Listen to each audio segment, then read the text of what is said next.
नमस्कार। हिमाचल दर्पण live TV के सभी दर्शकों को नवरात्रि के 9वें दिन और रामनवमी की हार्दिक शुभकामनाएं। आज नवरात्रि का 9वां दिन है और आज मां दुर्गा के 9वें स्वरूप मां सिद्धिदात्री की पूजा अर्चना की जाती है।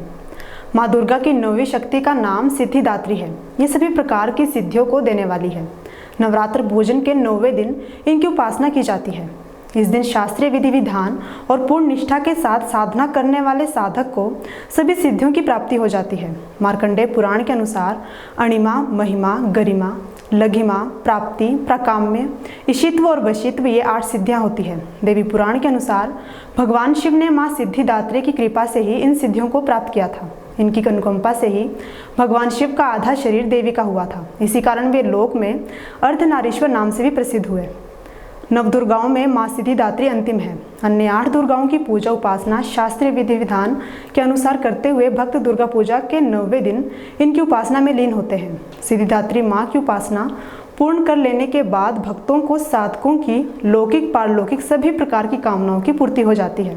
सिद्धिदात्री मां के कृपा पात्र भक्त के भीतर कोई ऐसी कामना शेष बचती ही नहीं है जिसे वह पूर्ण करना चाहे।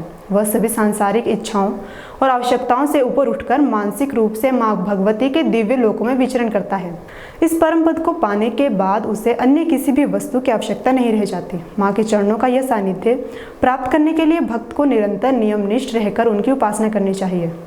माना जाता है कि मां भगवती का स्मरण, ध्यान, पूजन हमें संसार की असारता का बोध कराते हुए वास्तविक परम शांतिदायक अमृत पद की ओर ले जाने वाला है। ऐसा कहा गया है कि यदि कोई इतना कठिन तप ना कर सके तो अपनी शक्ति अनुसार जब तप पूजा अर्चना कर मां की कृपा का पात्र बन सकता है।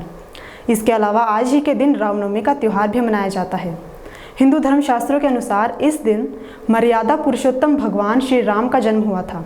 हिंदू धर्मशास्त्रों के अनुसार त्रेता युग में रावण के अत्याचारों को समाप्त करने तथा धर्म की पुनः स्थापना के लिए भगवान विष्णु ने मृत्यु लोक में श्री राम के रूप में अवतार लिया था। रामनवमी के त्यौहार का महत्व हिंदू धर्म सभ्यता में महत्वपूर्ण रहा है। इस पर्व के साथ ही मां दुर्गा के नवरात्रों का समापन भी होता है। हिंदू धर्म में रामनवमी के दिन पूजा अर्चना की जाती है। महाकाव्य रामायण के अनुसार अयोध्या के राजा दशरथ की 3 पत्नियां थीं, लेकिन बहुत समय तक कोई भी राजा दशरथ को संतान का सुख नहीं दे पाई थी, जिससे राजा दशरथ बहुत परेशान रहते थे। पुत्र प्राप्ति के लिए राजा दशरथ को ऋषि वशिष्ठ ने पुत्र कामेष्टि यज्ञ कराने का विचार दिया। इसके बाद राजा दशरथ ने अपने जमाई महर्षि ऋष्यशृंग से यज्ञ करवाया और ऐसा कहा जाता है कि उसके बाद यज्ञ कुंड से एक दिव्य पुरुष अपने हाथों में खीर की कटोरी लेकर बाहर निकले। महर्षि ऋष्यशृंग ने दशरथ की तीनों पत्नियों को एक एक कटोरी खीर खाने को दी और खीर खाने के कुछ महीनों बाद ही तीनों रानियां गर्भवती हो गई। ठीक 9 महीनों बाद राजा दशरथ की सबसे बड़ी रानी कौशल्या ने भगवान विष्णु के 7वें अवतार भगवान राम को जन्म दिया। यही कारण है कि नवरात्रि के 9वें दिन रामनवमी मनाई जाती है।